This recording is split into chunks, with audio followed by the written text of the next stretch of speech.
अस्सलाम वालेकुम everyone, welcome back to Physiologics YouTube channel. आज के इस वीडियो के अंदर हम रिमेनिंग एमसीक्यूज डिस्कस करेंगे जो कि पीपीएससी एग्जाम में आए थे for physiotherapist held on 10 August 2024।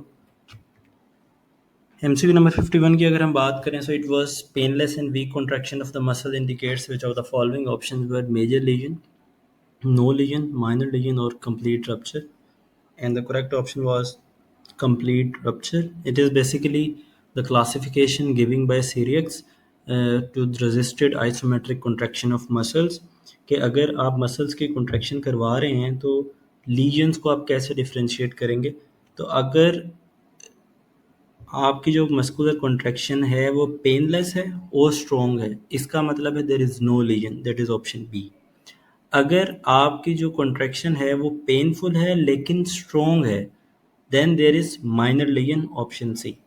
And if there is major lesion तो आपकी जो contraction होगी वो painful भी होगी और weak भी होगी। And if there is complete rupture तो आपकी कॉन्ट्रैक्शन जो है वो पेनलेस होगी और वीक होगी या होगी ही नहीं। So the painless and weak contraction of the muscle indicates a complete rupture. Past paper का क्वेश्चन है और प्रोमेट्रिक एग्जाम की जो बुक है जो मैंने आप लोगों के साथ शेयर की थी उसके अंदर से भी मिलता जुलता है कि उसके अंदर हमारे पास जो ये रजिस्टर्ड आइसोमेट्रिक टेस्टिंग है इसके बारे में बताया गया है और ये सारी एक्सप्लेनेशन यहाँ पे है, आप वीडियो को पॉज करके इसको पढ़ सकते हैं। Next MCQ was anteroposterior spine curvature. The convexity is directed in the posterior direction. Which posture is this? Options were kyphosis, sway back posture, scoliosis और lordosis. इस MCQ की एग्जैक्ट वर्डिंग हमारे पास नहीं है, लेकिन अगर जो इन्फॉर्मेशन यहाँ प्रोवाइडेड है, अगर कन्वेक्सिटी पोस्टीरियर डायरेक्शन के अंदर है, लैटरल डायरेक्शन में नहीं है, और तो ज़्यादातर जो हिंट जाती है वो काइफोसिस की तरफ जाती है कि एग्जैजरेशन ऑफ थोरेसिक कर्व है। अगर एग्जैजरेशन ऑफ लंबर कर्व होती तो लॉर्डोसिस होती, अगर लैटरल कर्वेचर ऑफ स्पाइन होता तो स्कोलियोसिस होता। तो कन्वेक्सिटी अब पोस्टीरियर डायरेक्शन में आ रही है तो most probably the correct answer was kyphosis. Next MCQ was the reason and motion is studied in options were biomechanics, anatomy, physiology, or none of these. And to me, these domains are studied in biomechanics. So the correct option was option A, biomechanics. MCQ number 54 was the formation of blood is known as, options were hematopoiesis, hemostasis, hemorrhage और none of these. Physiology से लिया गया सवाल है, simple definition है and the correct option was haematopoiesis. Haemorrhage अगर blood loss हो तो उसको हेमरेज कहते हैं। हीमोस्टेसिस जो हम इंटरनल एनवायरनमेंट बॉडी मेंटेन करती है उसको होम्योस्टेसिस कहते हैं, और जो हम ब्लड को एक नैरो रेंज के अंदर हम मेंटेन करती है बॉडी उसको हीमोस्टेसिस कहते हैं। तो यहाँ पे हीमोस्टेसिस नहीं, अगर होम्योस्टेसिस होता तो भी ना होता। तो the correct answer was haematopoiesis. MCQ number 55 was the normal end feel of wrist extension or flexion is, options were tissue stretch, bone to bone approximation, soft tissue approximation और empty। इस MCQ को करने के लिए आपको and feel का topic पता होना चाहिए कि जो हमारे पास डिफरेंट मूवमेंट्स हैं बॉडी के अंदर उसमें एक एंड फील किस किस तरह की हो सकती है। नॉर्मल फिजियोलॉजिकल एंड फील्स क्या होती हैं, अब नॉर्मल एंड फील क्या होती है, फिर अब नॉर्मल एंड फील्स की टाइप्स हैं। नॉर्मल एंड फील्स की टाइप्स हैं कि नॉर्मल एंड फील में सॉफ्ट एंड फील है, फर्म एंड फील है, हार्ड एंड फील है। तो वो सारा टॉपिक आपको पता होना चाहिए। तो जो रिस्ट एक्सटेंशन और फ्लेक्शन की जो एंड फील है वो फर्म एंड फील होती है and that end feel is due to tissue stretch. So the correct option was option A. MCQ number 56 was, you are giving a rehab session to geriatric population, what you should never do. Options were start at low intensity of 3 to 5 minutes. Option B, increase intensity and speed before increasing the grade of exercise. Option C, use weight machines instead of manual weight. और option D, in treadmill increase speed then inclination for increasing work. जिन लोगों ने test दिया है उनके according जो scenario था वो थोड़ा सा लंबा चौड़ा सिनेरियो था, और जो ये ऑप्शंस हैं ये एज इट इज़ नहीं है। लेकिन अगर सपोज यही ऑप्शंस हैं तो जो ऑप्शन ए है वो करेक्ट है कि आपको ये नहीं करना, आप को ये करना चाहिए कि जेरियाट्रिक पॉपुलेशन में 3 to 5 minutes low intensity exercise रखनी चाहिए। जो ऑप्शन सी है वो भी आपको करना चाहिए कि आप वेट मशीन्स, वो आपको बल्कि नहीं करना चाहिए, आपको मैनुअल वेट पे ज़्यादा फोकस करना चाहिए, वेट मशीन्स के ऊपर ज़्यादा फोकस नहीं करना चाहिए जेरियाट्रिक पॉपुलेशन के अंदर। और जो ऑप्शन डी है treadmill increase speed then inclination for increasing work, ये भी ठीक है कि पहले आप थोड़ी सी स्पीड बढ़ाएं उसके बाद इंक्लाइनेशन को आप इंक्रीज कर सकते हैं। और जो ऑप्शन बी है that increase intensity and speed before increasing the grade of exercise, इसके बारे में मुझे थोड़ा सा डाउट है कि पहले आपने ग्रेड ऑफ एक्सरसाइज को इम्प्रूव करना है बाद में इंटेंसिटी एंड स्पीड पे जाना है। सो जो अगर या तो हमारे पास एग्जैक्ट वर्डिंग आ जाए तो हम इसको दोबारा नेक्स्ट वीडियो के अंदर डिस्कस कर सकते हैं, लेकिन अगर इस पे हम देखें तो जो ऑप्शन ए और डी है वो तो नहीं लगता इसका आंसर। जो ऑप्शन बी और सी है उसमें से कुछ हो सकता है। ऑप्शन सी के बारे में मैं कह सकता हूँ कि अगर यही वर्डिंग थी तो ऑप्शन सी इनकरेक्ट है कि आप वेट मशीन यूज़ करें और मैनुअल वेट यूज़ ना करें, बल्कि सजेशन यही है कि आप मैनुअल वेट्स को यूज़ करें, वेट मशीन्स को यूज़ ना करें जेरियाट्रिक पॉपुलेशन के अंदर। और ऑप्शन बी की अगर हमारे पास एग्जैक्ट वर्डिंग आ जाए तो हम उसको ज़्यादा बेहतर तरीके से डिस्कस कर सकते हैं। Next MCQ was the resistance to movement of body in liquid against force of water follows the principle of, options were viscosity, buoyancy, hydromechanics, or none of these. And the correct option was option C, hydromechanics. और यहाँ पे explanation provided है that hydromechanics is a branch of physics that deals with the motion of fluids and the forces acting on solid bodies submerged in fluids, which includes the resistance to the movement in liquids. अब viscosity इसका answer क्यों नहीं हो सकता? Viscosity answer इसलिए नहीं हो सकता क्योंकि जो विस्कोसिटी है वो फ्लूइड के अंदर की रेजिस्टेंस है, फ्लूइड पार्टिकल्स की जो आपस में रेजिस्टेंस है दैट इज विस्कोसिटी। लेकिन एमसीक्यू के अंदर जो वर्डिंग है वो एक बॉडी की बात हो रही है जो कि लिक्विड के अंदर मूव कर रही है, so that comes under the domain of hydromechanics. अगर हम फ्लूइड फ्रिक्शन की आपस की फ्रिक्शन की बात करते हैं तो जो करेक्ट ऑप्शन था वो विस्कोसिटी होता और बायोंसी यहाँ पे नहीं बनता। MCQ number 58 was a scale deformity seen in which nerve damage? Options were axillary nerve, radial nerve, musculocutaneous nerve, or median nerve. And correct option was axillary nerve that supplies your deltoid muscle. And when this nerve is damaged, there is loss of deltoid contour and the greater tuberosity is prominent. और ये scare सी shape बन जाती है shoulder के ऊपर. So the correct option was axillary. Next MCQ was MCQ number 59 जो कि past paper से लिया गया था जो कि 2023 में हुआ था। That low amplitude oscillations are used for, options were pain relief, stretch soft tissues, gain range और ट्रीट कॉन्ट्रैक्चर्स।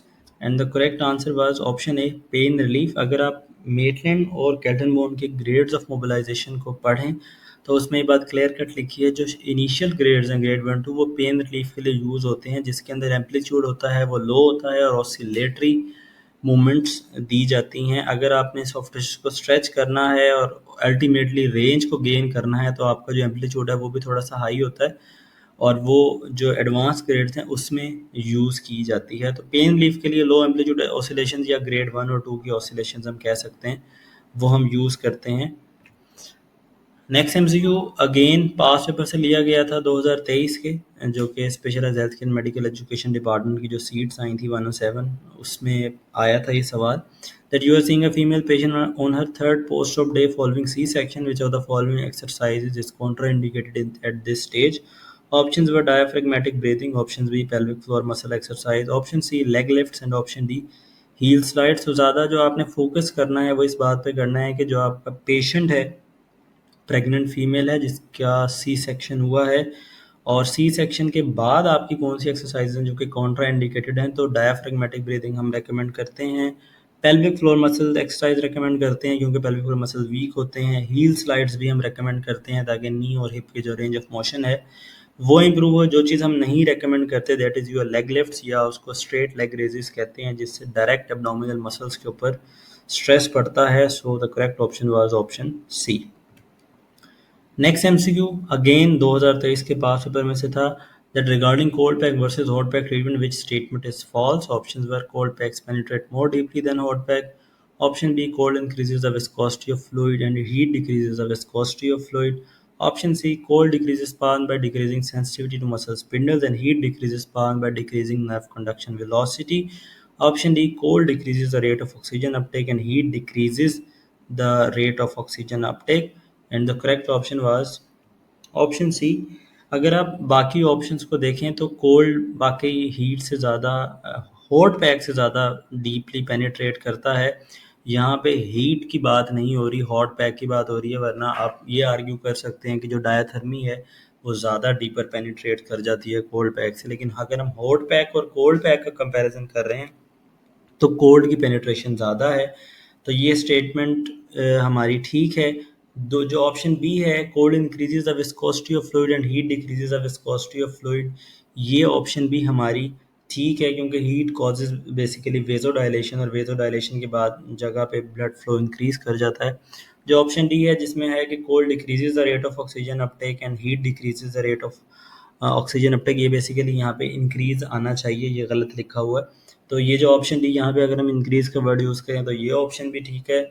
जो इनकरेक्ट ऑप्शन है वो है basically cold decrease the spasm by decreasing sensitivity to muscle spindles and heat decreases the spasm by decreasing nerve conduction velocity. असल में ये reverse होता है, कोल्ड आपकी नर्व कंडक्शन वेलोसिटी को स्लो करता है, और जो हीट है वो आपकी मसल स्पिंडल की सेंसिटिविटी को डिक्रीज करता है, मस्कुलर रिलैक्सेशन करवाता है, वेजो डायलेशन करवाता है। तो correct option was option C. Next MCQ was again from past paper 2023. Which of the following movements combination puts maximum stretch on common peroneal nerve tract? Options were foot dorsiflexion, eversion, and adduction. Option B, foot plantar flexion, inversion, and abduction. Option C, foot dorsiflexion, inversion, adduction, and option D, foot plantar flexion, eversion, and adduction.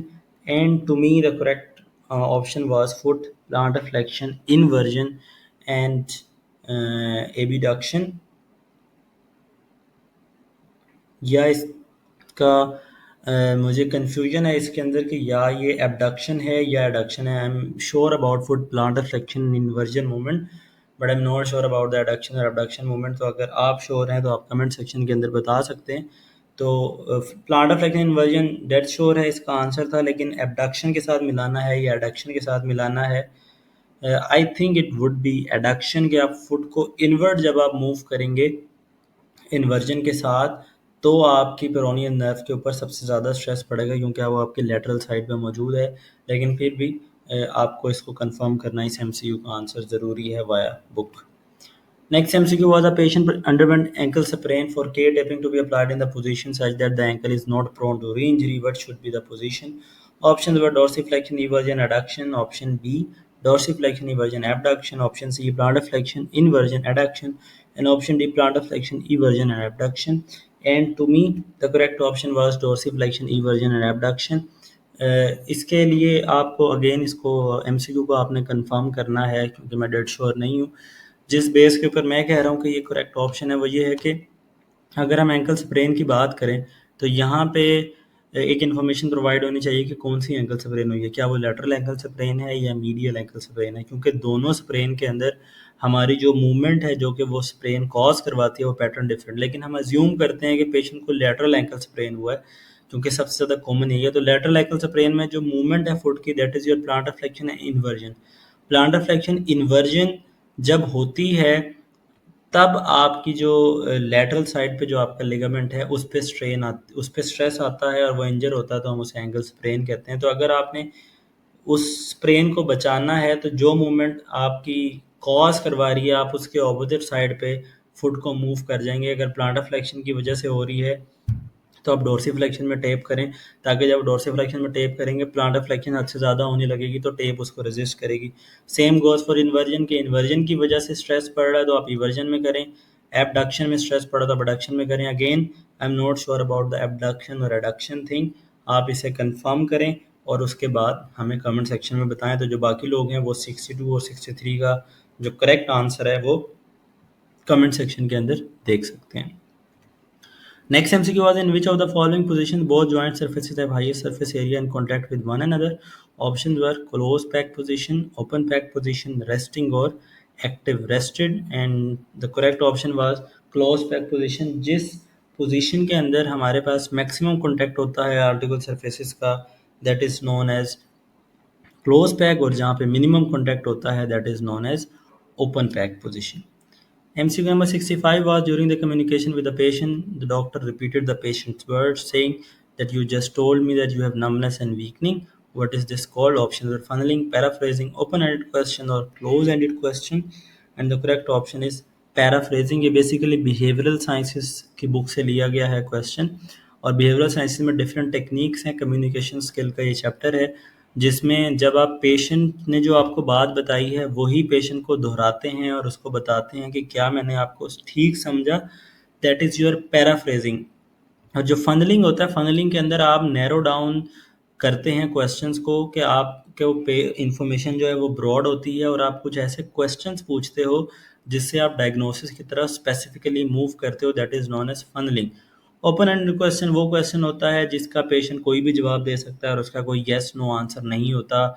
और जो close ended question है वो dead sure उसका yes या no answer होता है, जिसके अंदर स्पेसिफाइड रिस्पॉन्सेज पेशेंट दे सकता है। तो इस एमसीक्यू के हिसाब से the correct option was option B, paraphrasing. Next MCQ again 2023 के बाद पेपर से था और प्रोमेट्रिक की बुक से लिया गया है।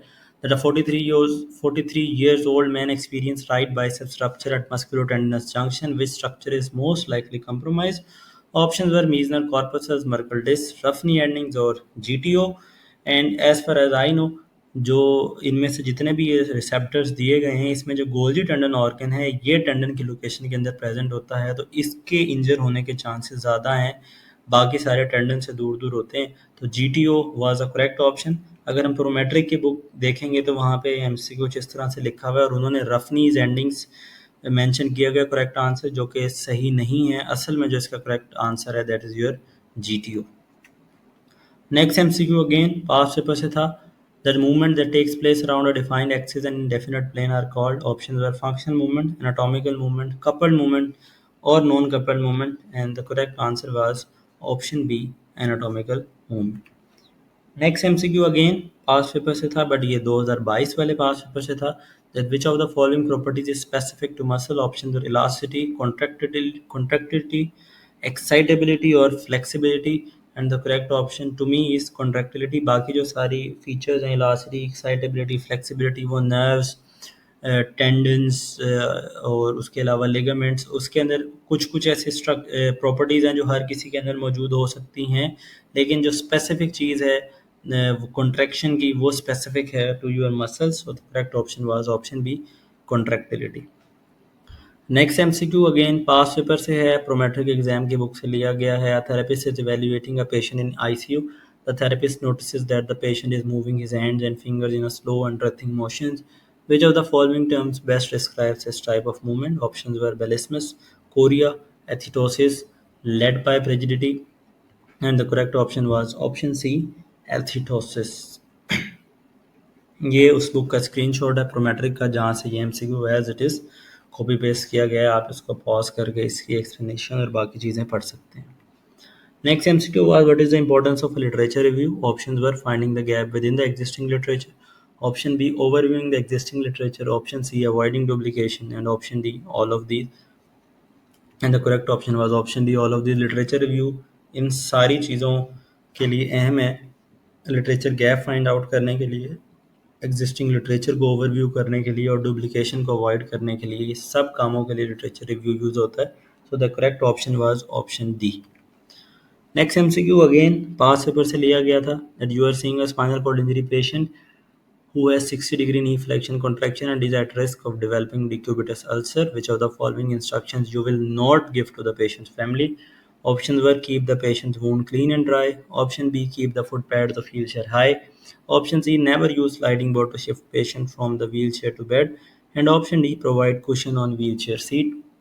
अगर हमारे बेसिक नॉलेज नहीं भी है कि अल्सर्स की, तो अगर हम ऑप्शन ए और ऑप्शन डी को देखें तो मेक सेंस कि वूंड को साफ़ रखना ज़रूरी होता है और ऑप्शन डी के व्हील चेयर सीट के नीचे कुशन प्रोवाइड कर दें ताकि डायरेक्टली जो आपके सर्फेसिस हैं वो इनको कॉन्टैक्ट ना हो व्हील चेयर की सीट के साथ। तो ये समझ आता है कि ये ऑप्शन तो नहीं हो सकते, ये इंस्ट्रक्शंस तो हम पेशेंट के अटेंडेंट को देंगे ही देंगे। ऑप्शन बी और सी में कन्फ्यूजन हो सकती है, लेकिन अगर आप सी को पढ़ें that never use sliding board to shift the patient from wheelchair to bed, तो स्लाइडिंग बोर्ड अगर आप न्यूरोलॉजी पढ़ी है ओसुलेवान की बुक से, तो वहाँ पे इसका बड़ा अच्छा एक्सप्लेनेशन दी हुई है कि जब आप पेशेंट को व्हील चेयर से बेड पे या बेड से वापस व्हील चेयर पे शिफ्ट करते हैं तो आपने स्लाइडिंग बोर्ड को यूज़ करना है, ये पेशेंट की सेफ्टी के लिए ज़रूरी है। तो ये इसका जो करेक्ट ऑप्शन है that is your option C. दूसरा जो ऑप्शन बी है कि फुट पैड्स को हाई क्यों रखना है, इसका ताल्लुक नी फ्लेक्शन कॉन्ट्रैक्चर से है कि अगर आप फुट पैड्स की व्हील चेयर